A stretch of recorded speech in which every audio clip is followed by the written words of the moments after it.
single dad janitor was asked to play piano as a joke. But what happened next made even the CEO tear up. "Careful with that cloth," Jack Hollis murmured, the words barely louder than the air handlers humming through Lexington Hall.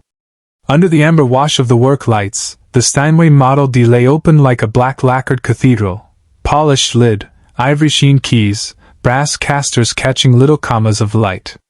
Jack's palm moved in patient circles with a worn microfiber cloth, the way a veteran traces old names on a memorial wall, reverent, precise, unhurried.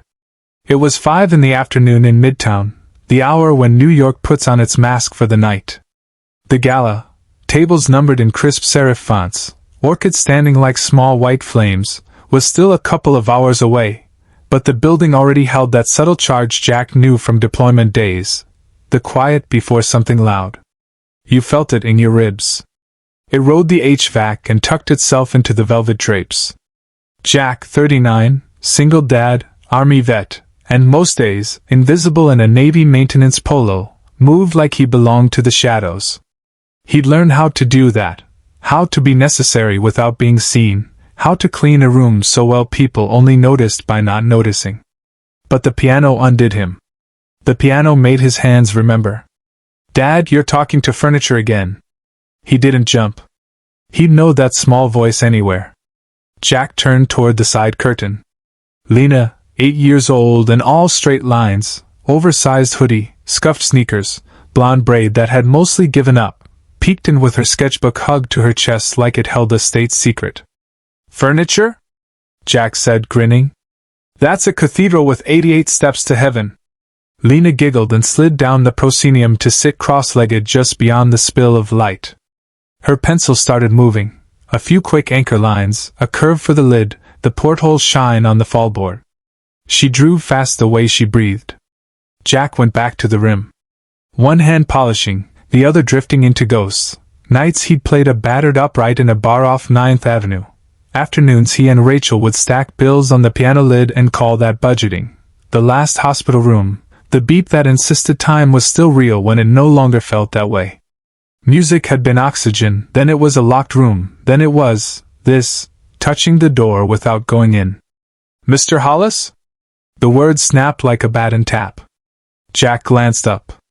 A woman in a fitted black blazer and headset, events manager, you could tell by the clipboard posture, stood near the house right entrance, lips pressed into a line that meant she'd been putting out fires all day. "We need to keep it moving," she said, checking a grid on her tablet without quite looking at him. "Miss Kingsley arrives in 20. Everything has to be immaculate." Jack nodded. He didn't do extra words in moments like this. He'd learned the choreography. "Yes, ma'am. Eyes down. Keep the floor wet long enough to look freshly mopped, dry enough that the donors and Louboutins don't skate." He was setting the polish back in his bucket when a voice floated down from the VIP balcony. Bright, theatrical, the kind of volume that wants witnesses. "My God, look at him, caressing it like his long-lost lover." A small, reflexive ripple of laughter rose from the crew resetting chairs. Jack didn't look up. He knew the tone before he knew the speaker, power performing charm. The man descended the aisle as if the staircase were his idea. Late 50s, silver hair cut expensive, Italian shoes whispering "I'm carpet." Langston Gray. Culture columnist at the Times. Professional opinion haver. Smugness as aftershave. "It's adorable when the help gets romantic with the decor." Langston went on, angling toward the stage lip. "What's next? Vacuuming the carpet with tears?" The laugh landed harder this time. Lena's pencil stopped mid-stroke. Jack felt her eyes on him the way a father always does, small hands steadying a larger heartbeat. He stacked his cloths with surgical neatness, placed the brush in the caddy, and let the silence hold. Langston savored the pause. "Tell me, janitor," he called, tasting the word. "Do you even know what this is? The instrument you're so reverent with?" Jack turned, finally. He didn't bring anger with him, only focus. "Yes," he said, voice even. "It's a Steinway Model D, 9 feet. About 12,000 moving parts. Soundboard Sitka spruce, cut slow growth, high altitude, for resonance. Rims 17 layers of hard rock maple. Keys used to be ivory, they're composite now. It costs more than your Mercedes and holds more stories than your column ever will. Sound vacated the hall like a curtain drop. For a beat, all you heard was the HVAC and the blood in your ears. Langston blinked, mouth open just enough to register surprise before his face remembered its job. Jack didn't wait for the retort. He lifted the bucket, stepped down off the riser, and crossed to the wing where Lena sat. Up close, she looked both braver and smaller. Her sketch, unfinished, had already captured the exact curve of the Steinway's cheek. "You okay?" he asked. She nodded. Jack reached into his shirt pocket, thumbed the little silver charm he kept for the worst days, and set it in her palm, a tiny eighth note on a threadbare chain. "What's this for?" Lena whispered. "For remembering," he said. "Music isn't always played out loud." The double doors at the back of the hall opened on a gust of cooler air and perfume. Ushers straightened their black ties. A violinist in warm-ups ghosted through an arpeggio to check the room.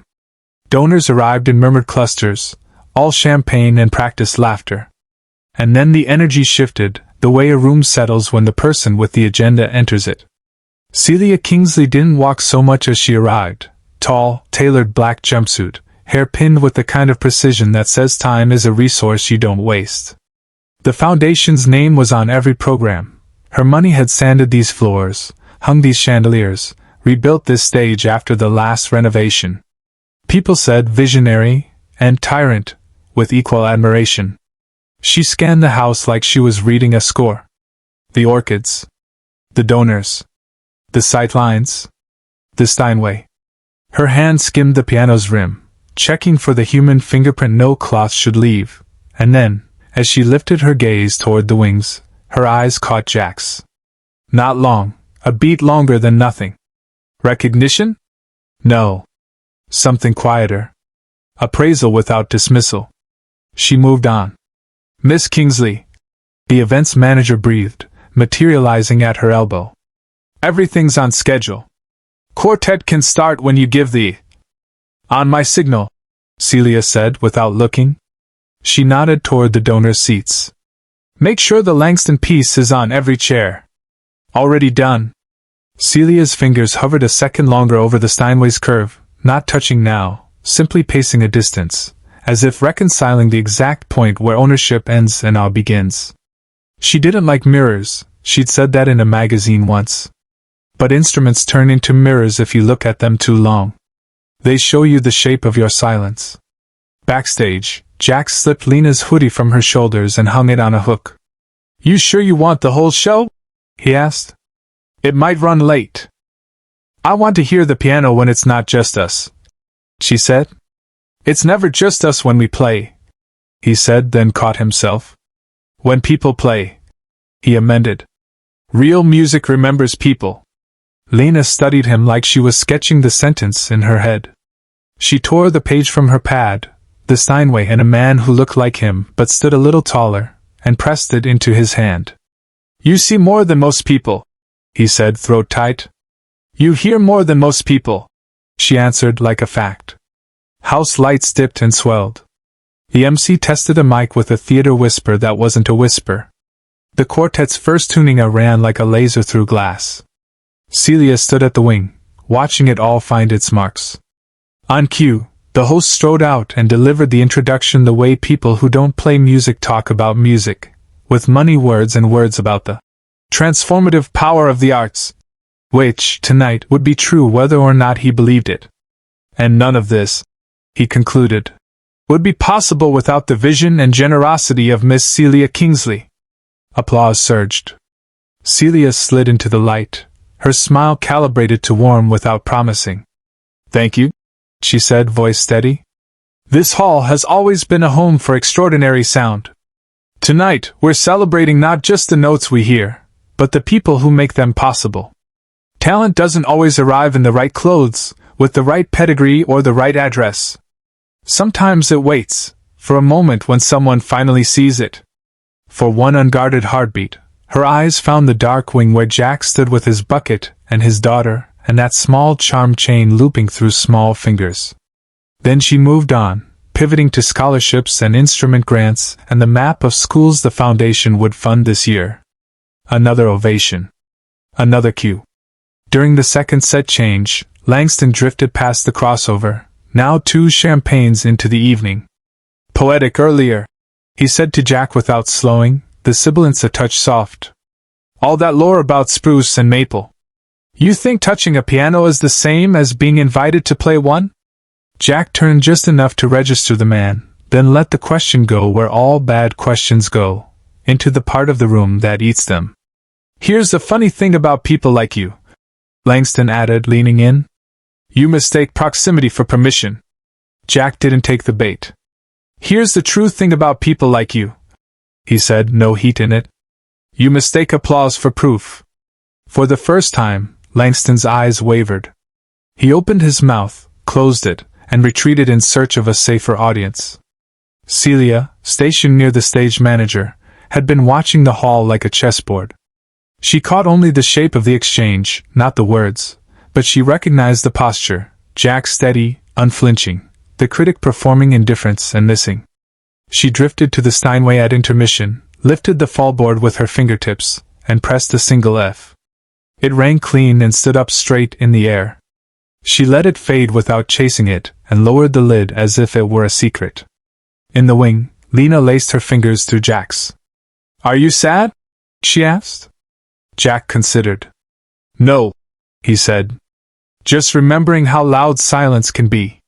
From the house, laughter swelled and felt like a party practicing sincerity. The chandeliers glittered as if they'd been waiting all year for this one night to matter. Somewhere in the buzz, a tuxedo had been draped over a spotlight as a joke. Somewhere else, a donor took a selfie with a violinist because proximity photographs well. Jack checked the last fingerprint off the Steinway that wasn't his. He could leave now. Clock out. Beat the F train. Heat up pasta. But he didn't. He stayed in the wing with his daughter and the piano that turned his hands into a language he'd promised himself he'd stopped speaking. Near the end of intermission, the air shifted, one of those tiny weather changes only people who pay attention feel. Langston, back at the pit rail, raised his glass and called out just loud enough to land everywhere at once. How about a little spontaneity? He said, smile polished to a weapon. Our friend the janitor clearly has a relationship with the Steinway. Perhaps he'd care to honor us with a few notes after the program? A pocket of laughter, some gleeful, some horrified, most unsure. Heads turned. The spotlight, as if trained, started to swivel. Jack felt Lena's hand tighten around his. Celia did not smile. She set her glass on the stage edge, stepped forward just enough that Langston could see her see him, and said nothing, the kind of nothing that rearranges a room. Jack lifted his gaze to the keys he wasn't touching. Somewhere behind the ribs, something old and stubborn stood up. He didn't move toward the bench. Not yet. He held the moment like a note, unplayed and undeniable, and let the hall remember that silence, when it means something, is not empty at all. 7 seconds. That was the number Celia Kingsley carried like a metronome tick in the back of her mind, the time it took to step into a spotlight, arrange your face into something approximating warmth, and convince a room you were exactly who it wanted. 7 seconds to look effortless, a lifetime to earn the right to feel anything at all. From the wing, she watched the hall reset after the first set, violas sliding into soft conversation, an usher re-racking programs, a florist salvaging an orchid bruised by someone's handbag. The proposal from the critic, "Let the janitor play," still hung in the air like a bad perfume. Celia didn't bristle so much as mark it, the way a chess player notes a sloppy move, revealing more about the opponent than the board. Langston Gray had drifted to the orchestra pit, basking in the ripples of his own joke. Celia placed her glass on the stage edge and moved a fraction closer to the Steinway, letting her hand hover over the rim. Instruments were not props, not tonight. If the room was going to forget that, she would not. Backstage, in a corridor that smelled faintly of lemon cleaner and old velvet, Jack slid Lena's hoodie off her shoulders and hooked it on a peg with the care of a tailor. "You good?" he asked. She nodded, but her eyes were doing the quiet, scanning things she did when something was wrong, and she hadn't named it yet. "Why did that man laugh?" she asked. "It wasn't funny." "Sometimes people laugh when they're scared," Jack said, crouching to her height. "Sometimes they laugh so they don't hear the thing that might change them." He could feel the words before he chose them, like notes under his fingers he hadn't meant to find. Lena reached into her sketchbook, tore out a page with the careful savagery of a child who knows paper matters, and held it out. The drawing caught him off guard.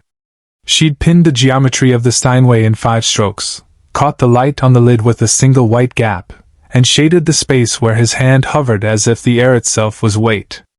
She'd even added a small figure just beyond the glow, him, not quite in the light, not quite out of it.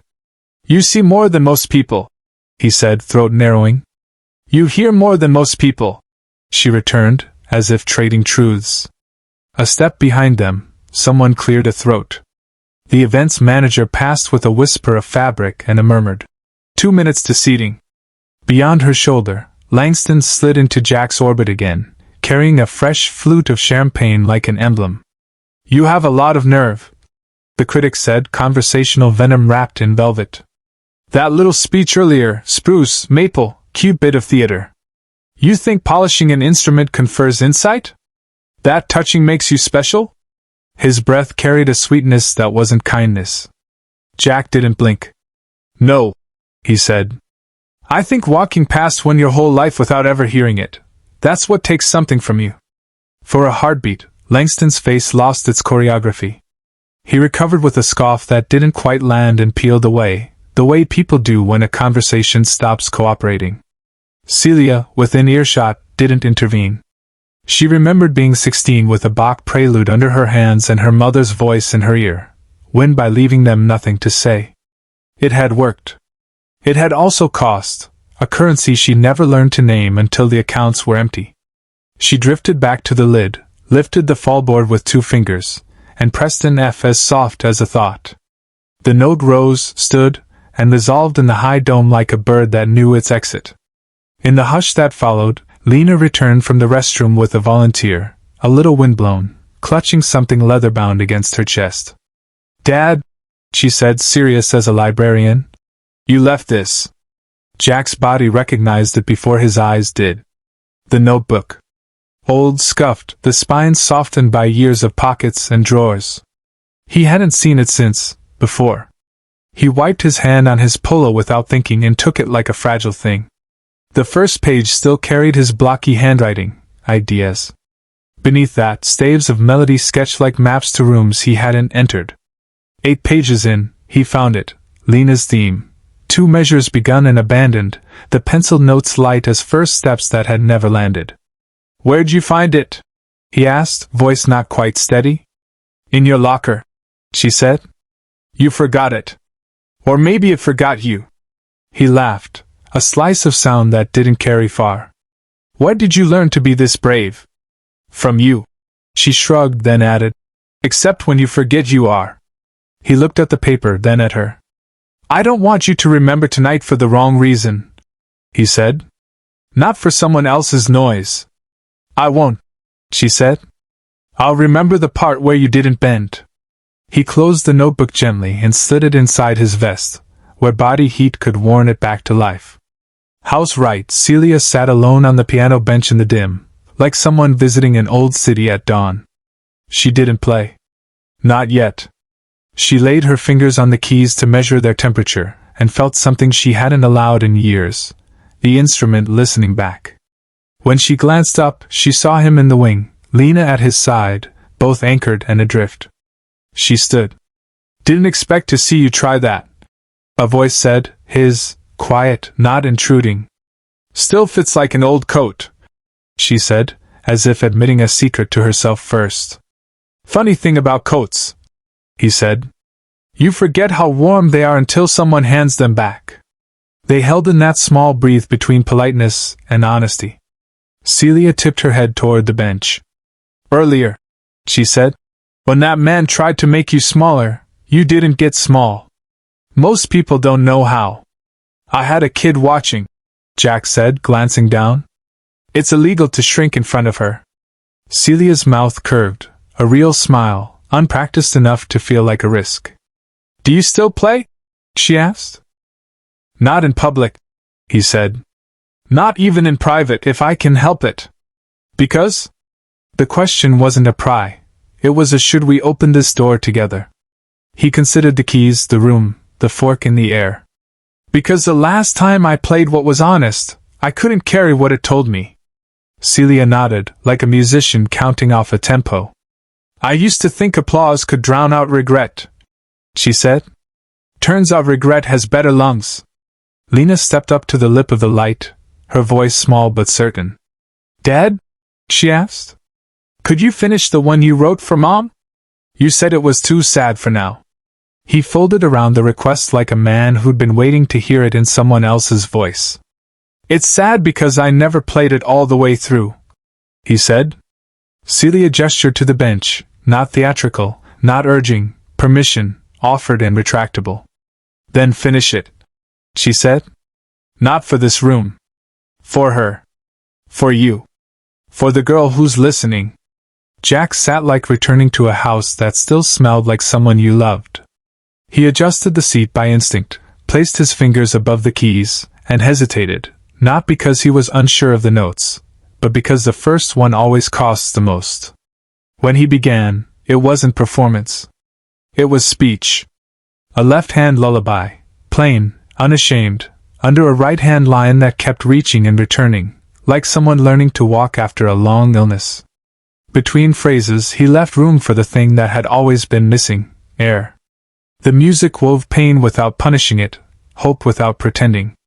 When the melody found the place where it had once stopped, he didn't freeze. He breathed and kept going, the way you do when you realize grief isn't an endpoint but a door. Celia felt her chest loosen in a way no glass of wine could manage.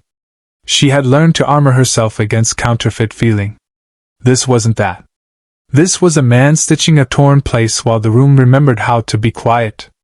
Lena slid to the floor, cross-legged, hands on her knees, eyes fixed not on his fingers but on his face, watching for the moment he forgave himself. The last chord wasn't big. It didn't need to be. He let it rest in the air until it dissolved into the wood, into the rafters, into whatever keeps sound company after we stop hearing it. He lifted his hands and laid them in his lap, palms up, as if showing he'd kept nothing. No one clapped. There was no one to clap. The silence that followed was the rare, earned kind, the kind you don't break because doing so would lie about what just happened. Footsteps approached from the house.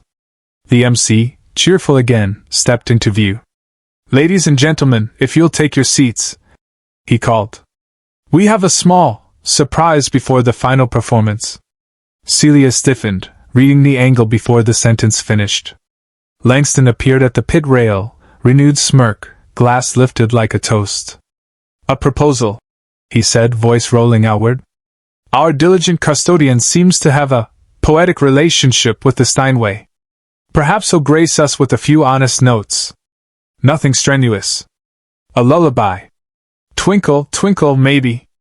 A laugh skittered over the floor, confused, delighted, cruel, uncertain, a deck of reactions tossed into the air. Lena's hand found Jack's sleeve. "You don't have to," she whispered. He looked down at her, and then out at the piano that was still warm from the truth he'd given it. He stood, not quickly and not slowly, like a man choosing to stand, and stepped into the amber of the work lights. He didn't sit yet. He faced the room he hadn't asked to keep him and said, calm enough to quiet it, "I didn't come here to perform. I came to clean floors and keep people from tripping over what they don't see. That's what I'm paid for." A nervous chuckle in the back. He waited it out. "But sometimes," he added, "life doesn't care what you're paid for. Sometimes it dares you to remember who you used to be." The hall held its breath. Celia did not move. Langston tilted his glass, certain the punchline was coming. Jack turned to the bench, placed his hands on the keys like a man taking back a name, and looked straight at the critic. "Twinkle, twinkle?" he said, a faint, almost kind smile. "Sorry to disappoint." The first note he played was a G that didn't apologize for being simple. Then came the wind, not twinkle at all, but Chopin's Ballade No. 1 in G minor, the kind of piece you don't attempt unless you mean to tell the truth and accept the consequences. The hall's temperature changed by a degree you could feel in your bones. Somewhere in the front row, a woman set down her glass without knowing why. Somewhere in the balcony, a man who thought he understood all the ways music could behave realized he was about to learn a new one. The first G didn't ask permission. It hung in the amber air, honest and unafraid, and then Jack let the rest of the room in. Chopin's Ballade No. 1 in G minor, the kind of truth you can't fake with a smooth wrist or a pretty bow. The opening unfurled like smoke from a just-blown candle, fragile at first, then catching, turning into weather. His left hand laid down ground, dark earth, steady pulse, while the right reached, retreated, reached again, like a man learning how to want without apology. Rubato wasn't decoration here, it was biography. In the places the piece demanded thunder, he didn't pose, he allowed force. In the places it asked for tenderness, he refused to whisper like he was ashamed of it. A run flashed like memory returning too fast. A chord landed like a letter finally opened. He didn't chase perfection, he told the truth and let the wrong notes be human. The hall changed temperature. At the pit rail, Langston's grin calcified into stillness, glass frozen midair. A woman in the third row slowly lowered her phone without knowing she'd been holding it. Up in the side balcony, a violinist with perfect posture sagged into the seat back and forgot to judge the voicing. Celia pressed one hand to the neckline of her jumpsuit, not to be dramatic, but to keep something inside her from breaking out before it was ready to be seen. Lena's sketchbook slid from her knees and fanned open on the floor like a flock of paper birds. She didn't look down. She watched his face, the way his mouth softened on a cadence, the way his jaw set on a climb, the way his eyes found the middle distance when the melody remembered what it had lost. Midway through, Jack reached the precipice that ruins lesser pianists, the place where strength is asked to become vulnerable in one breath. He didn't flinch.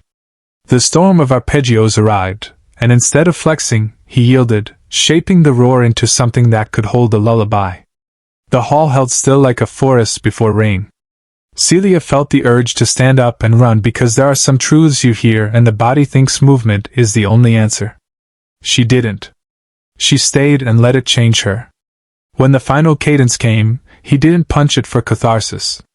He let it land like a door closing softly in a house where someone is finally sleeping. The last vibrations braided themselves into the Steinway's rim and the lacquer, and the stage boards and then into the rafters where old sound goes to keep itself company. He lifted his hands. Palms open. Nothing taken. For a heartbeat, the world refused to move.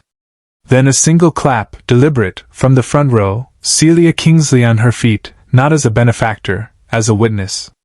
The room rose with her in waves, stunned silence snapping into a thunder that felt earned, not instructed. People weren't applauding technique. They were applauding recognition. A man had just put himself back together in public and asked no one's permission to do it. Jack didn't bow. He nodded, a soldier acknowledging a flag, and stepped off into the wing as if the stage were a river you ford in daylight and remember at night.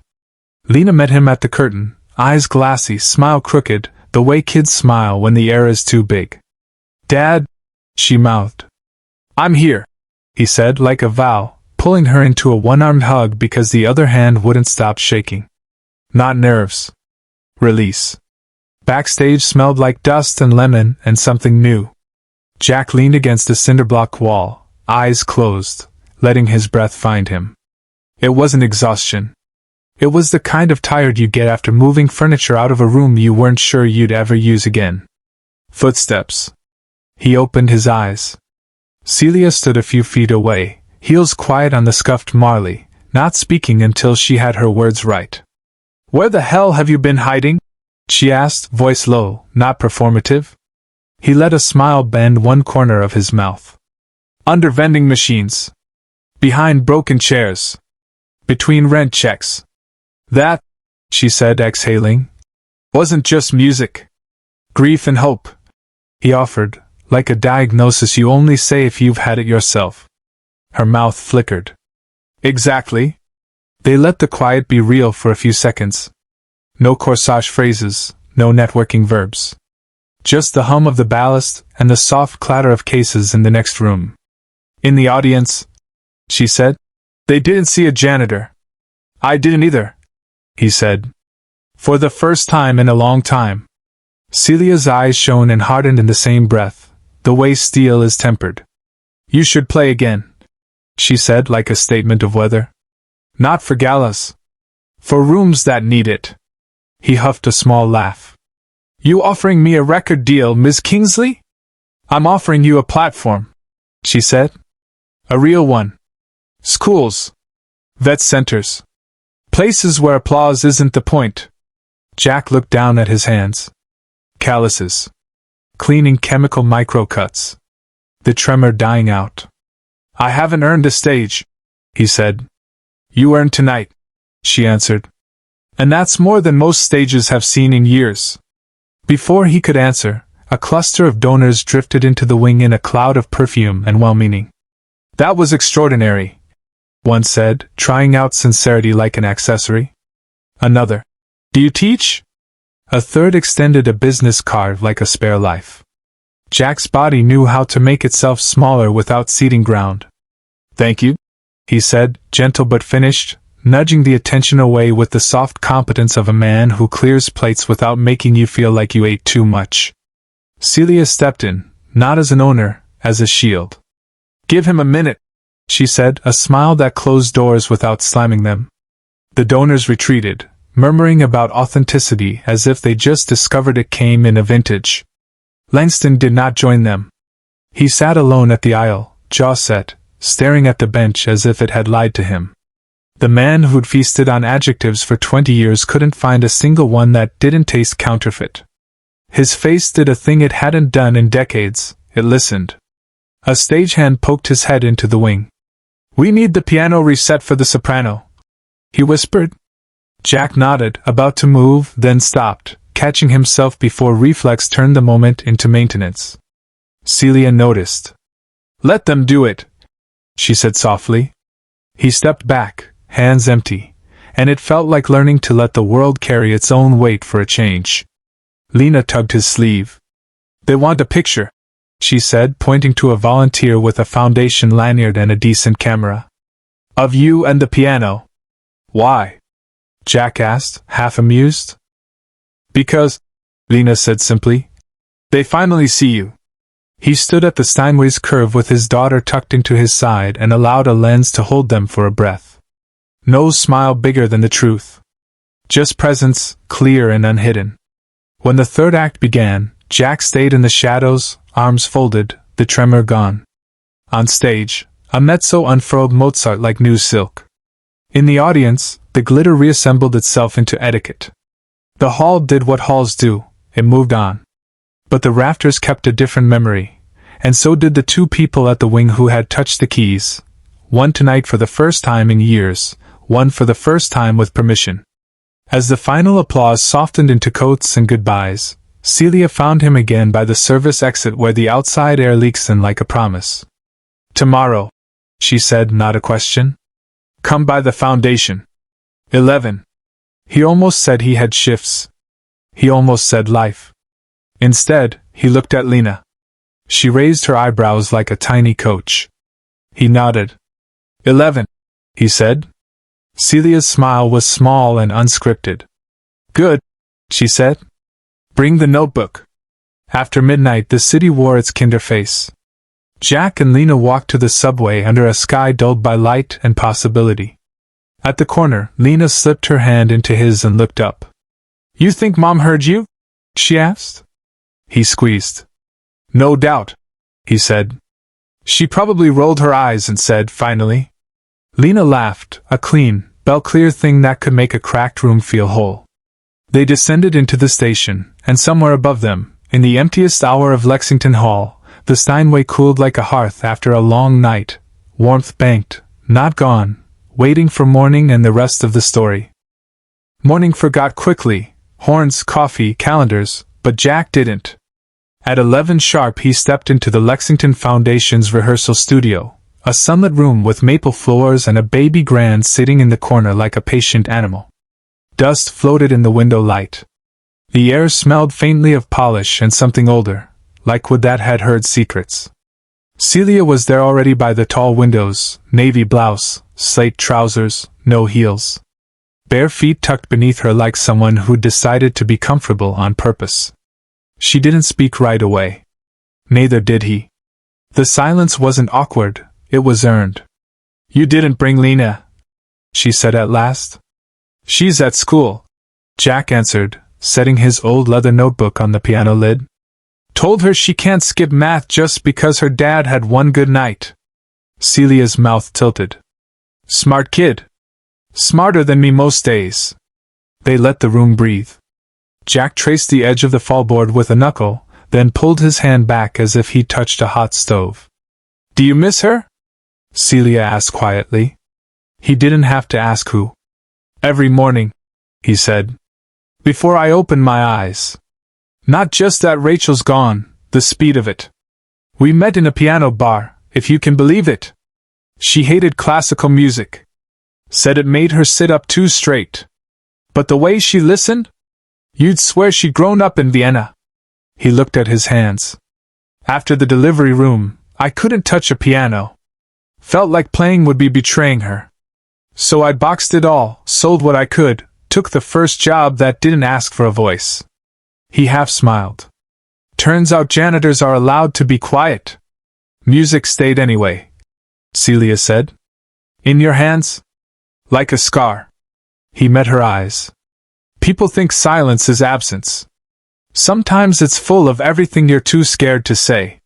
Celia moved closer, resting a palm on the rim as if asking permission. "My silence wasn't grief," she said. "It was fear." She exhaled. "I was a prodigy. Competitions, trophies, the whole miserable miracle. Lost one at 16. My mother cut every rose bush in our yard and didn't speak to me for 3 weeks. After that, I decided business was safer than need. I never played again. Not until last night." "How did it feel?" Jack asked. "Like remembering who I was before I started performing Worth." Her finger found a single D. The key pressed down with a soft click. "I've been measuring myself in applause for so long I forgot what listening felt like." They stood there with the baby grand between them, two people who had outlived their resumes. "I want to fund something real," Celia said at last, eyes steady. "Not another gala. A series. Recitals in public schools that lost their programs. Veteran centers. Shelters. Places where music isn't luxury, it's air. I need someone to lead it, teach, play, tell the truth out loud." Jack leaned back against the piano, the wood taking some of his weight. "I'm not a symbol. You're a mirror," she said. "People will see you and realize they still have time." He looked away, jaw tight with feeling he refused to dramatize. "You think they'll listen to someone like me?" "They already did." The door creaked. Lena peeked in, backpack slung over one shoulder, the other hand wrapped around an apple she wasn't eating. "You said I could meet you here after school," she said, checking Celia with a quick, shy glance. "Of course," Celia said, warmth without sugar. Lena marched straight to the bench and patted the space between them. "Show me something sad," she said. "But the kind that gets better at the end." Jack's eyebrows crept up. Celia's did too. Then they sat, Jack on the left, Celia on the right, Lena in the middle like a hinge, and began. Nothing complicated. A slow left-hand cradle, a right-hand line that wandered toward light, then back, then farther this time. When the melody reached the place where Jack used to stop, he didn't.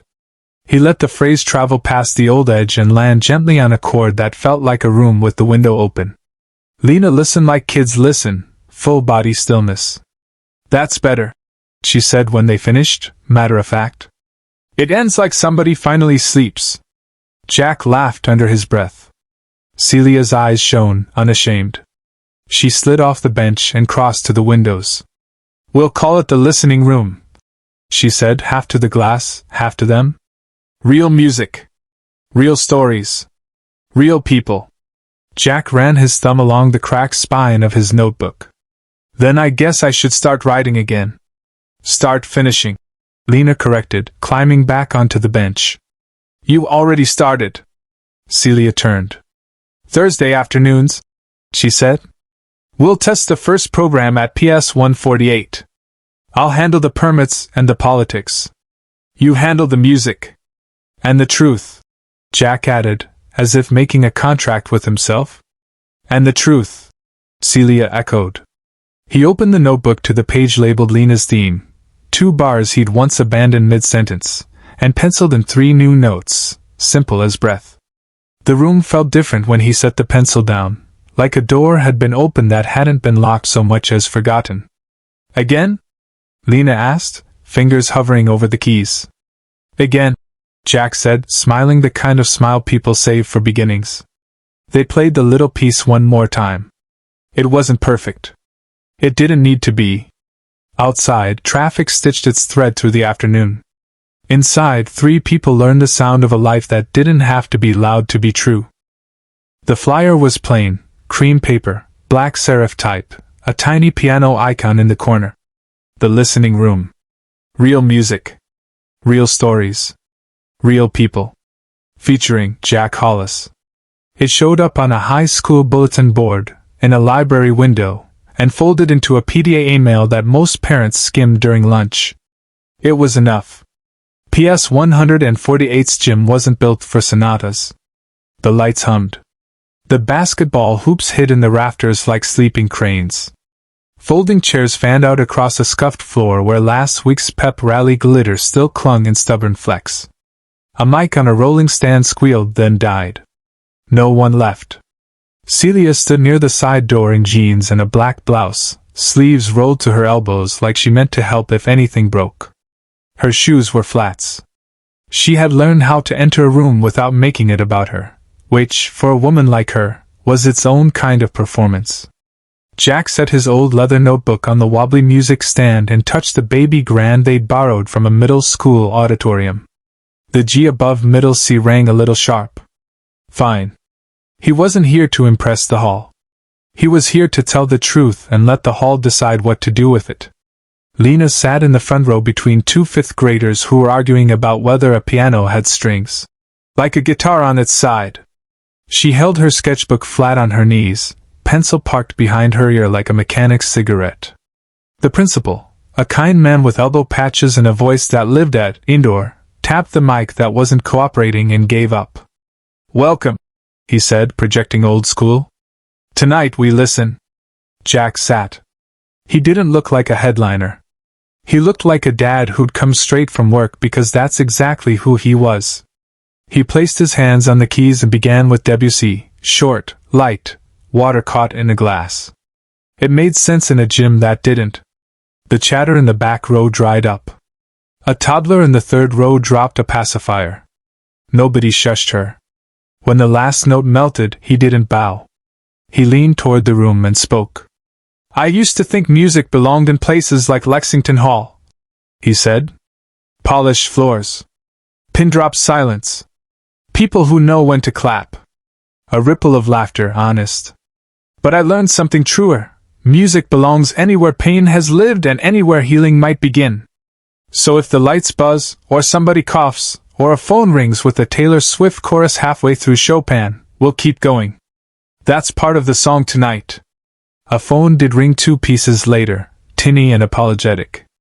The gym laughed with the owner, not at her. Jack kept going. He threaded the hour like a careful stitcher, a Bach prelude that stood straight without scolding, a hymn he didn't name but half the room knew from grandparents, a piece of his own that he called 3 a.m. All soft footfalls and the kind of waiting fathers know. Between pieces he told small stories like breathers, about a bar on 9th Avenue with a piano that listed left, about fixing instruments in exchange for practice time, about a night when he tried to carry grief by outplaying it and learned that wasn't how either of them worked.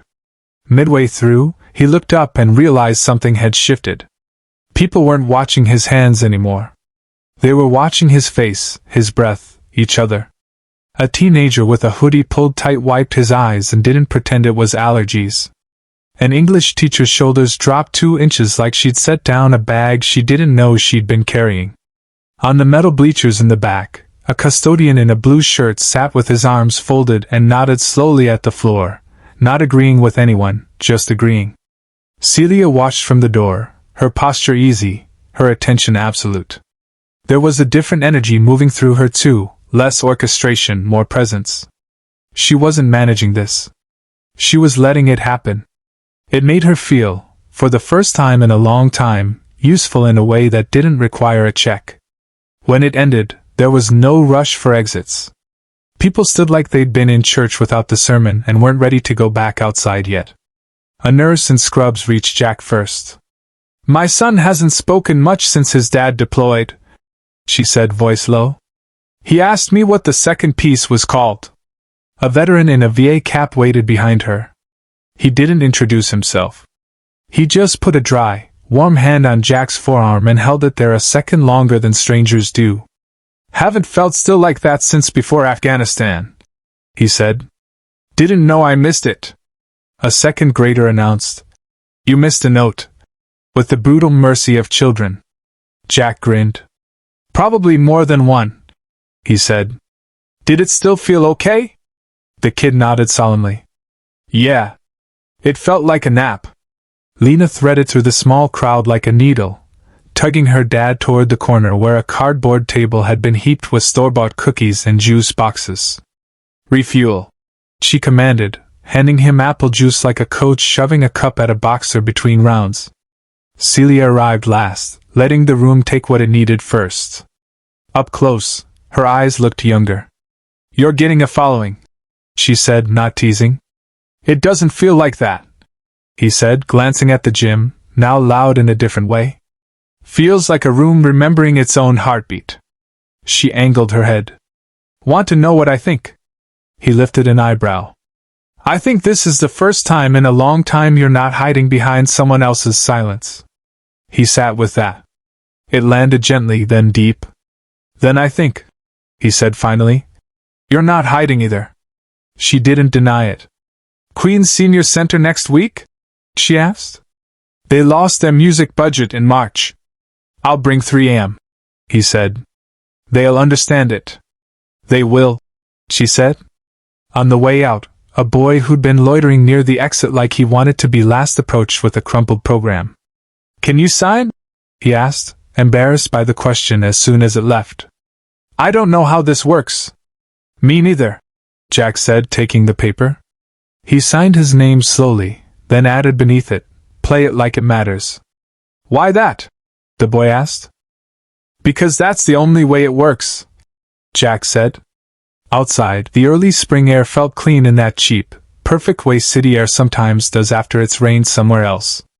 The gym lights clicked off in sections, a mechanical sundown. Jack carried the little rolling bench to the borrowed piano's side like a man returning furniture after a good party. Lena slipped her hand into his jacket pocket and came out with the notebook. 2 pages left, she said, flipping to the back. "You gonna use them?" "I was thinking about saving them for something special," he said. She squinted at him. "That's how paper dies." He laughed. "Okay, editor." "Composer," she corrected, with a dignity that made Celia bite back a smile. They loaded the dolly, signed the release form a volunteer handed over, and followed the stream of families toward the parking lot. Jack stopped at the door and took the gym in one more time. The hoops, the lights, the shy stage curtain that had watched the whole room learn to listen to itself. "Does it ever feel like the first note again?" he asked, not sure of who he was asking. Celia understood anyway. "Yes," she said. "If you let it." He nodded. "Then I'm going to keep letting it." She touched his arm, not possession, not permission, just presence. "Next week," she said. "Senior Center. Then the VA. Then we'll see. Then the places that forgot they were allowed to sing," he said. They walked out into the soft evening, the kind of dust that makes brick look warm, and for a second the city seemed to lower its voice so it could hear them talk. Behind them, the janitor of PS 148, another man in a navy polo, clicked the latch on the gym door and watched them go. He'd stayed in the back for the whole thing. He didn't clap. He didn't need to. As the door shut, He looked at the smooth floor and thought about the mop in his closet and the way, just maybe, it had been waiting for someone to make the room worth shining again. Back home, at a small kitchen table that remembered better days, Jack opened the leather notebook to the page labeled Lena's Theme. He added 4 notes. Not because a melody demanded them. Because a life did. Across the river, in a quiet apartment above a bookstore, Celia leaned her hip against her kitchen counter and let her phone buzz itself off the edge of the world. Emails could wait. Spreadsheets could wait. She took off her watch and left it face down. Then she walked to the little keyboard she kept under the window, laid one hand on the keys, and pressed an A, soft as a thought. 7 seconds, she told herself, the old rule for stepping into a spotlight. Tonight she'd learned a better one, the 5 count you take alone before a first note, when the future hasn't decided what it sounds like yet and you're allowed to choose. The week after PS 148, Queens smelled like rain and hot pretzels. Early spring trying on summer's jacket. Jack rolled a borrowed keyboard into the rec room of the Astoria Senior Center and found 24 metal chairs already set in a lopsided horseshoe. Someone had taped crepe paper to a corkboard that read Welcome, Music Night. In Sharpa, the exclamation point drawn like a tiny trumpet. The room wasn't glamorous. A vending machine hummed in the corner. The drop ceiling owned 2 flickering panels that refused to coordinate their rebellion. But the people were here, and that was enough.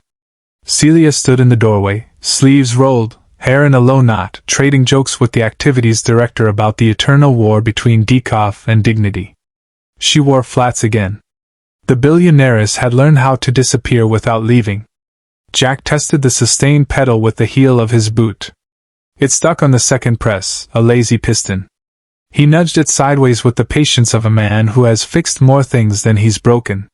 When he looked up, 3 ladies in pastel sweaters were watching him like a rare animal. You take requests? One asked, eyes bright. I take memories, he said. Requests are just the address. He started with something small, a waltz that had lived in his hands since college, simple enough to hum, strong enough to lean on. By the second phrase, chatter softened into breathing. He slid into a hymn without naming it, and an old man in a Yankees cap began to sing quietly, voice sandpapered by years but sure of the notes. When the last chord settled, the man kept going, 1 line more, like a hand reaching after a train. Jack spoke between pieces. I used to think the only right rooms for music were the ones that told you to be quiet, he said. Turns out most rooms already know how to listen. They just need permission. Halfway through, an aide wheeled in a woman with early Alzheimer's. Her daughter hovered behind the chair, apology preloaded in her face. Jack played Moon River, without announcing it. 2 measures in, the woman lifted her head and, clear as a bell through fog, sang, 2 drifters, off to see the world. The daughter's hand flew to her mouth. The room didn't clap after. They didn't dare scare the moment. When it ended, people didn't thank Jack as much as confessed to him. A high school dance in 1964, a wedding in a Knights of Columbus Hall, a letter that never got mailed. Celia listened like she'd paid admission just to hear strangers remember themselves. On the way out, she bumped his shoulder. You were right, she said. About what? That requests are just addresses. He didn't answer. He didn't need to. The listening room kept moving. A week later it was the Veterans Center in Long Island City. Cheap coffee, bad fluorescent lights, a wall of framed photos where boys became men overnight. Jack's left hand found a martial rhythm without turning it into a march. His right hand laid forgiveness over top of it, a melody that refused to salute the pain but refused to ignore it, too. When he finished, 3 men stayed seated long after everyone else had filed out, hands steepled, shoulders shaking like they were finally allowed to be heavy. One of them stood and hugged him, a hard, graceless hug men give when words aren't big enough. After the VA set, Jack wheeled the keyboard down the ramp into the gray light of late afternoon. Celia was waiting beside her car, sunglasses tucked into her blouse, 2 iced coffees sweating in a cardboard tray. What's this? He asked, taking one. A bribe, she said. I need you to come with me. He sipped. This bribe tastes exactly like my favorite coffee. She winked. I do my research. They drove in a companionable quiet that felt more like music than absence, through a grid of brick and tree shadows, until she turned onto a narrow street lined with brownstones that remembered when handshakes closed deals. She parked in front of a small, neglected building with a boarded-up side door and a bell that had lost its dignity. What is this? Jack asked. You'll see. She unlocked a stubborn latch and shouldered the door open. The inside smelled like old wood and dust and 1,000 whispers. Sunlight slipped through stained glass, washing the floor in soft rectangles of amber and blue. At the center sat a baby grand with a closed lid and a lazy film of time on it. This used to be a community chapel, Celia said, voice low as if the room were sleeping. Recitals, kid choirs, weddings if you couldn't afford the cathedral across the park. Budget cuts killed the music program 2 directors ago. The piano's been waiting for somebody to miss it. Jack stepped closer. Dust motes turned slow circles in the slanting light. He ran his fingers along the edge of the lid like you touch a grave marker you still love. How did you find it? I grew up 6 blocks away, she said. Gave my first solo here when I was 10. I came back last month to see if the building had a pulse. She looked at him. I want this to be your space. Yours and Lena's. Lessons. Rehearsals. Tape a sign to the door that says bring your whole self and mean it. The foundation will cover rent and repairs. He stared at her as if she just changed the weather. Celia, I can't repay. You don't know me, she said. This isn't charity. It's alignment.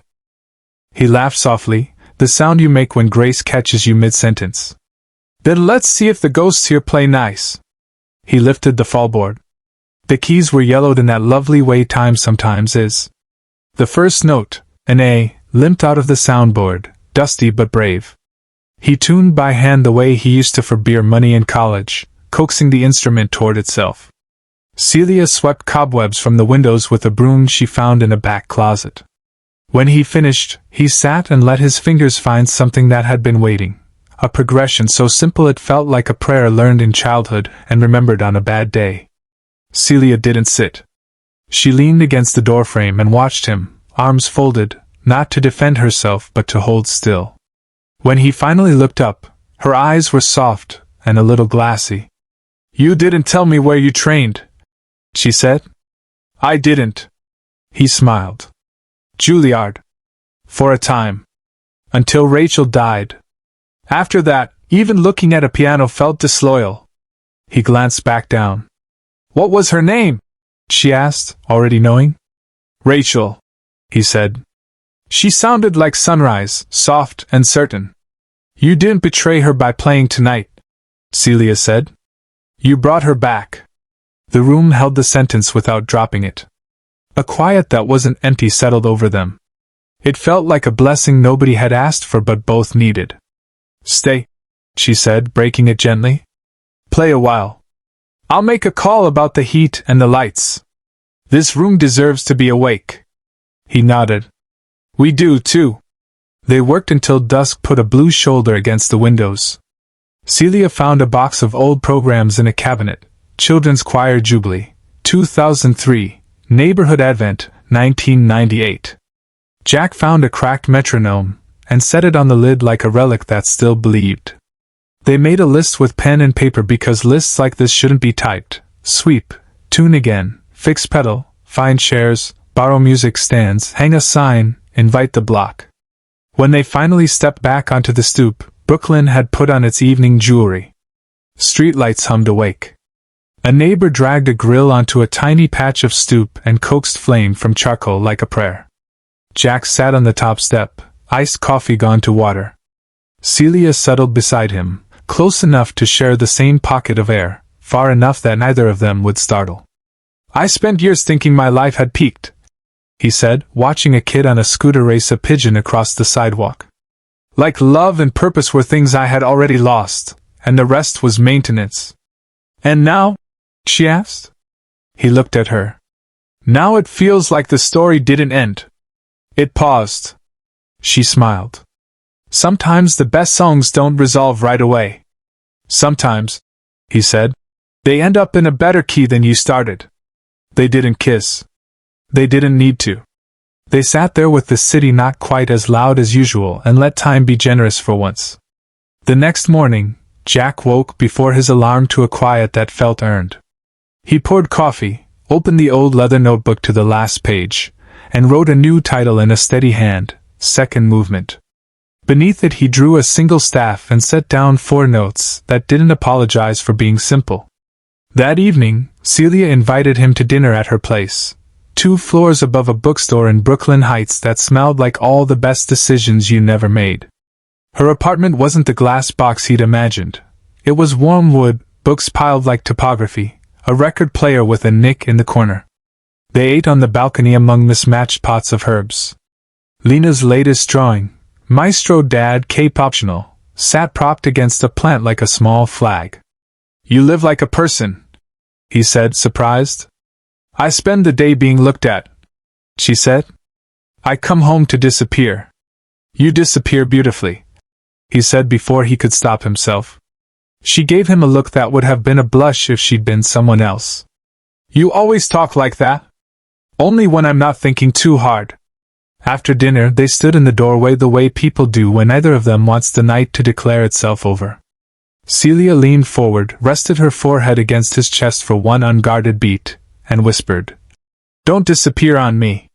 He kissed the top of her head, a benediction, not a promise, and said, "I'm done hiding. Especially from you." Back home, after Lena fell asleep, he slid onto his old weighted keyboard and played without practicing. There was no set list, no audience, only a man remembering that beginning is a holy word. In the chapel across town, dust settled around a baby grand that would sound different tomorrow. In a kitchen above a bookstore, a woman set her watch face down and pressed one key on a tiny practice board, listening to the part of the night before the first note, the stillness full of what could be. Lanterns glowed like small moons over the ivy-wrapped courtyard of the old chapel, the bricks warmed by early summer, and weeks of hands repairing what neglect had left behind. Folding chairs lined up in careful rows. Neighbors, students, teachers, veterans, people who had never shared a room before, settled into a hush that felt earned. Tonight was the final recital of the Listening Room's first season. Not an ending nor arriving. Backstage, or the closest thing the courtyard had to one, Jack adjusted the cuffs of a charcoal blazer he hadn't worn in years. Lena tugged at the lapel with both hands, serious as a tailor. "You look like a real music man, Dad," she said, chin high, eyes bright. He tried to answer and found he couldn't. The warmth in his chest crowded out words. Celia stood beside him in a soft navy dress, flats again, hand tucked into his as if that had always been its place. When the first student, a shy 8th grader from PS 148, finished a delicate Chopin prelude on the chapel's newly tuned Baby Grand, the courtyard answered with the kind of applause that says we saw your courage, not just your notes. Lena took the stage next with nothing but her sketchbook and the steadiness of someone who has learned how to stand inside her own voice. She flipped it open to a drawing of the chapel, lanterns, chairs, music climbing into the night, and a man with a mop drawn at the piano's side. "This place used to be quiet," she said into the mic, not loud, just clear. "Not the good kind. The lonely kind. Now it's full of echoes that make you feel seen." She looked at Jack. "My dad taught me that being broken doesn't mean you stop creating. It just means you make different music." Silence folded around the courtyard, soft and complete. Then everyone was on their feet, not because she was a child, but because she had told the truth without dressing it up. After the applause, Celia slipped away and returned with 2 flutes of sparkling apple cider beating in the warm air. "For the maestro," she said, passing one to Jack. He raised it in a small toast. "To outliving the mop jokes." She laughed, then her face gentled. "Do you ever think about what would have happened if you hadn't answered him that night? If you just let them laugh and walked away?" "Every day," he said, thumb tracing condensation down the glass. "But the miracle wasn't that I spoke. It was that someone listened. I think we're all waiting to be heard," she said. Sometimes we forget what we sound like." He looked at her like a man gauging distance not in feet but in trust. "You brought me back to music," he said. "And braver than that, you brought me back to being seen." Celia didn't answer right away. Instead, she reached into her coat pocket and produced a small square velvet box. "Before you panic," she said quickly, smiling. "It's not that." She opened it to reveal a vintage wooden metronome, polished to a soft shine. On the side, a fresh engraving, "To the man who made time meaningful again. CK." Jack's breath hitched. He ran a thumb over the letters as if they might smudge. "I thought I was keeping time," he said, voice thick.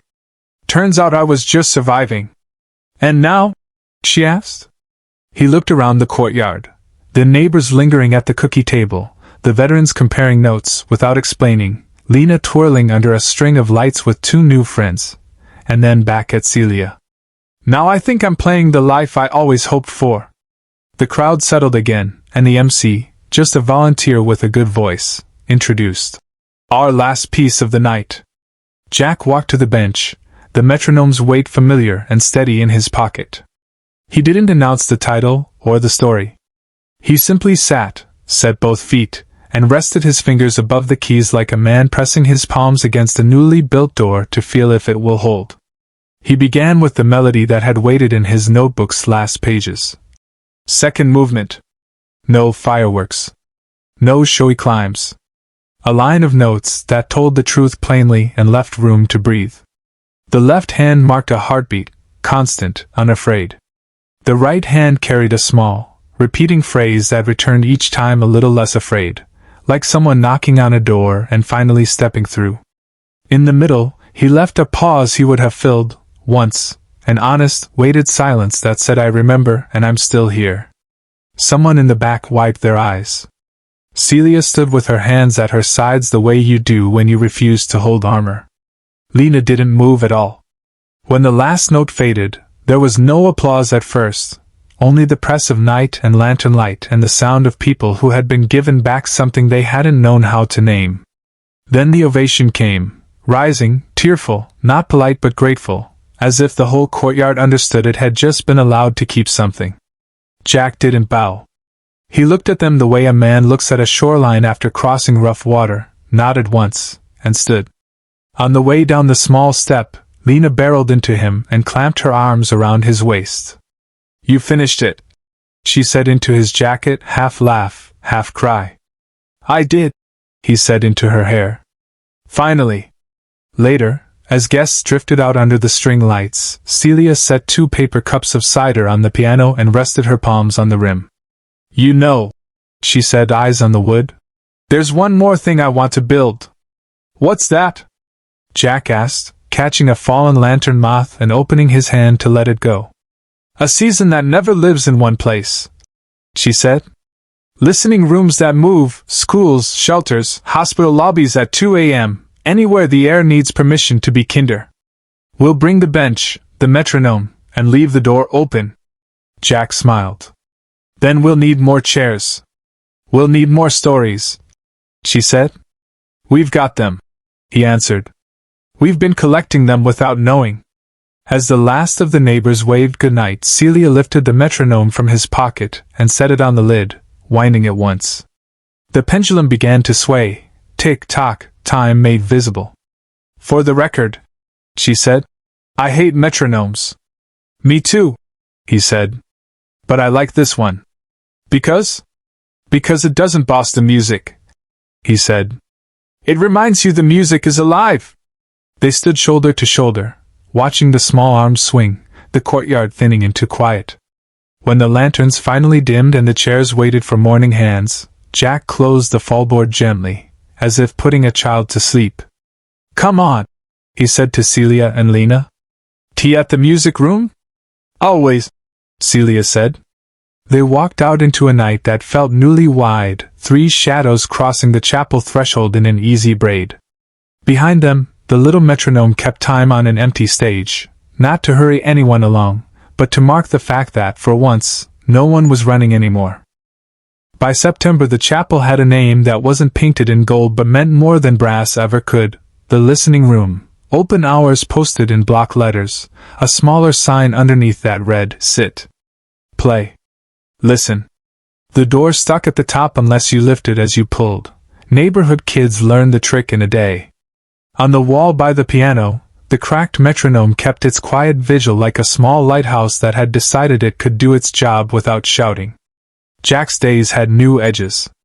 His maintenance keys still rode his belt, habit, humility, insurance. But his badge now said Director of Community Music, Lexington Foundation.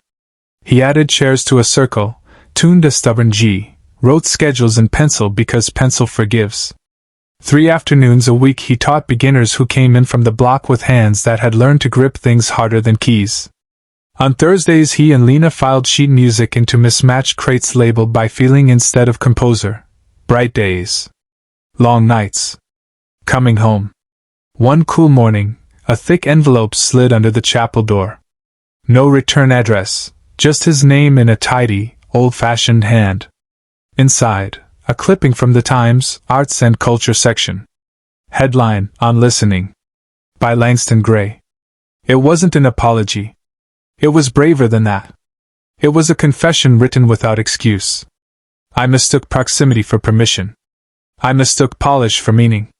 Last month, in a hall I believed I understood, a man I did not notice reminded me that music is not a credential. It's a truth-telling instrument. I have spent a career calibrating my ears to excellence, and, in the process, let them harden against grace. Consider this a retuning. A shorter note was tucked behind the clipping. Mr. Hollis. You didn't need my words then, and you don't now. But I needed to write them. Thank you for unmaking one of my favorite mistakes. LG. Jack set the letter on the piano and let his fingers rest beside it, not playing, just feeling the grain of the wood and the way paper carries weight long after ink dries. He didn't show the clipping to anyone that day. He didn't need an audience for a man learning to be honest. That weekend, Lexington Hall held a small ceremony nobody advertised. No gowns. No donors. It was for the people who made the lights work and the carpets clean, for ushers whose shoes knew the route by muscle memory, for the woman who had counted more programs than applause. The marquee outside read, in plain bulbs, Staff Night. Doors at 6. Come as you are. Jack stood at the edge of the stage with a soft cloth folded in his hand, tradition more than task. He could feel the building relax, the way a house does when the guests are gone and the family can finally breathe. Celia watched from the aisle, flats again, a cardigan she'd have laughed at 6 months ago now thrown over a simple dress like permission to be human. She stepped up without a mic. For years, she said, voice steady enough to carry, I believed the right 7 seconds could turn a person into who a room needed. Tonight I'd like to try something else. No 7 seconds. No mask. Just listening. She turned to the piano and placed her hand on the rim as if greeting an old friend she had once left at a bad party. Jack?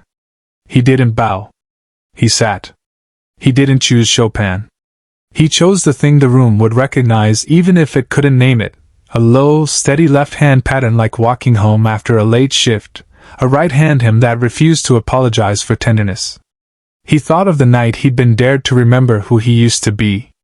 He thought of a janitor in a navy polo standing in the back row of PS 148, nodding to the floor. He thought of Rachel, of sunrise, of the way sorrow becomes soil when you stop trying to keep it sterile. When he finished, no one clapped right away. Then palms met like rain beginning, soft, grateful, and faded before it turned into a storm. Celia didn't move. Her eyes shone and didn't blink it away. She took the bench without asking permission from a past that no longer owned her and set her hands where she could see them. 16 bars, she whispered, mostly to herself. That's all I owe the ghosts. She played Bach the way the body remembers standing up straight after years of making itself small. Not fast. Not brave for show. Brave for real. By the time she lifted her hands, one tear had made a clean line down her cheek. She didn't wipe it away. She let the room see the cost and the return.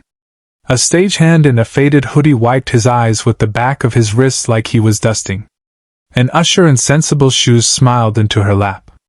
Jack felt something shift in his chest, not a break, a hinge finding its swing. Afterward, in the green glow of a single exit sign, Celia leaned against the proscenium and let out a breath that had been in her ribs for 20 years. "I used to play to prove I deserved to be in the room," she said. "Tonight I played because I already was." "Welcome back," Jack said. "Thank you for waiting," she answered. The listening room moved the way a rumor of kindness moves, noticed, doubted, then suddenly obvious. A hospital lobby at 2 a.m. where a nurse leaned against a column and closed her eyes for 2 minutes that felt like a week of sleep. A women's shelter where a kid with a purple backpack took the bench and found middle C by ear, then grinned like she'd located an exit. A subway mezzanine where a city employee on break set a styrofoam cup on the floor and said, without irony, "I didn't know I needed that." They made a map with pushpins. The boroughs became a constellation. People began to show up without asking what it was. They knew what it was. One late afternoon, Jack took Lena uptown to Riverside Park. They carried sandwiches wrapped in paper and the leather notebook with the cracked spine. There, along a curve of path where the river widened and the city sounded farther away, a small plaque on a bench read, "Rachel Hollis, soft and certain." They didn't talk for a while. They ate. They watched a dog decide whether a pigeon was worth ambition. When the light leaned warmer, Jack opened the notebook to the last page where the title's second movement had stopped pretending it might change. He set the book on the bench between them like a person who trusts what he loves to sit on its own. "I used to think finishing was betrayal," he said. "Now finishing feels like keeping a promise." Lena leaned her head against his shoulder.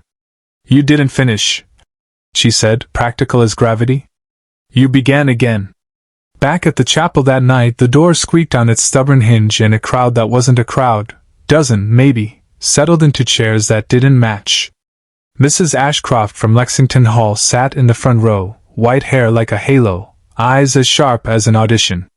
The veteran who had hugged him at the VA nodded from the back. A high schooler with a cracked phone screen, same hoodie as PS 148, tucked his hands under his thighs to stop them from shaking. Jack took the bench and didn't make them wait with overture. "A year ago," he said, "someone dared me to play Twinkle, Twinkle. I said no."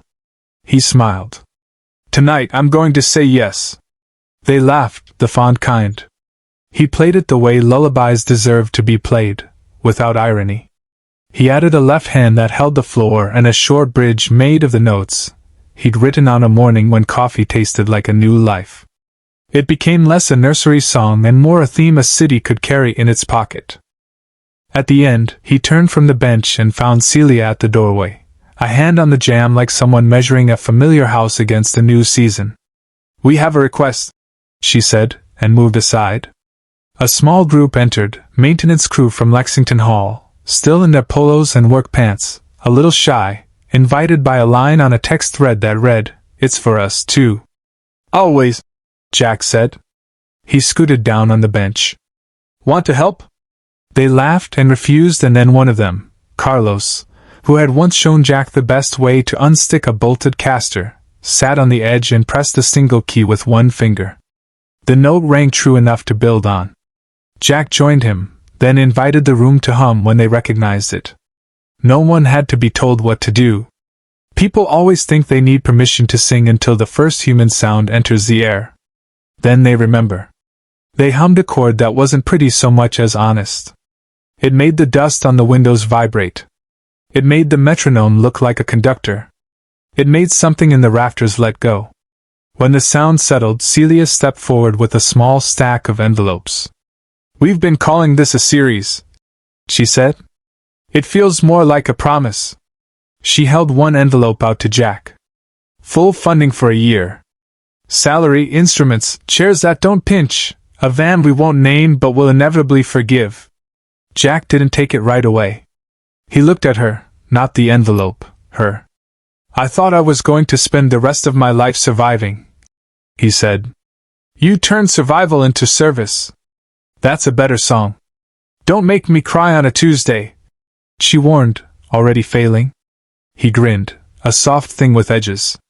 After everyone left, After the last chair had been leaned against the wall, Jack and Celia stayed in the doorway with the city moving past like a river of lit windows.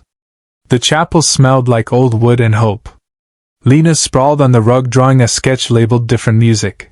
People sketched by gesture, not faces. You know, Celia said, I still count 5 before I play. But it's not to arrange my face anymore. It's to listen for the first note. What do you hear? Jack asked. Some nights? She shrugged. The sound of a room deciding it can be kinder than it was yesterday. She bumped his shoulder. Some nights it's just a middle C that refuses to be embarrassed. He smiled. Both sound like home. They didn't kiss then either. They would. There was time. They stood there long enough for the metronome's small arm to tick 10 times and for neither of them to feel hurried by it. On Saturday, a new placard appeared by the piano, hand-lettered by a volunteer with careful penmanship. This instrument has been cleaned with care. If you touch it, mean it. Jack laughed when he saw it, a quiet burst that echoed the length of the room.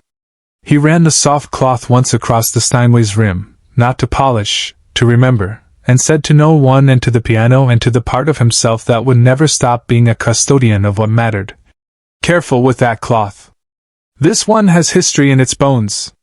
He lifted the fallboard, set his hands where his life had settled back into them, and played the first notes of a new piece that didn't have a name yet. Outside, somebody on the stoop started humming along after only 4 bars.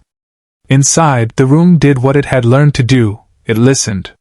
And somewhere beneath the warm light and the Sitka spruce and the hard rock maple and the callouses that had learned to keep softness safe, even the CEO in the doorway wiped her eyes and didn't apologize for it. Because some stories don't end, they become music. And when they do, a janitor with a steady hand and a daughter with a fierce pencil can turn a hall built for applause into a place built for hearing, a cathedral with 88 steps to heaven that anyone who means it can climb.